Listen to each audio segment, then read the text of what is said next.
Hey everyone, boys and girls, circles and squares, welcome back to another free Adobe Premiere Pro editing tutorial. In today's video, I'm going to show you how you can loop your videos like seen on the screen. You can implement this in many different ways and situations, whether you're creating memes or you're just wanting to create something cool for your video projects. Seeing that you guys liked and enjoyed my last video editing tutorials, once you have Adobe Premiere Pro open, drag your video onto the timeline with your song choice. So in this case, once you have found out parts that you would like to loop, you nest the sequence by clicking N.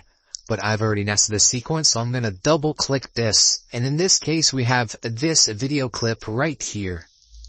First step into looping this video is you're going to hold down Alt, it's going to copy, and then for the video clip, you're going to hold down R, or access the speed duration, the speed, and click reverse.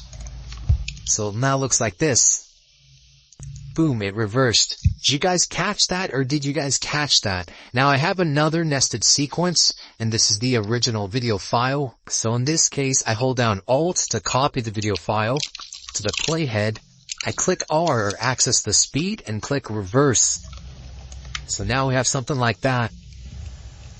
If you guys do not have access to these presets, the nest and the speed, then click over to edit, click keyboard shortcuts, then click nest, and make sure the keyboard shortcut is on N for nest, and for speed is R. I have mine set to R, you can change it to whatever, and click OK. Here is the final product of the video.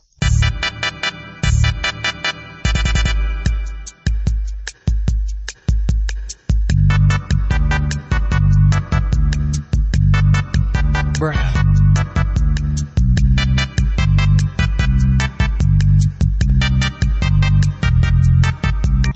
Thank you guys for watching this free Adobe Premiere Pro video editing tutorial. If you guys want to see a part 2 or more video editing tutorials, drop this video a like.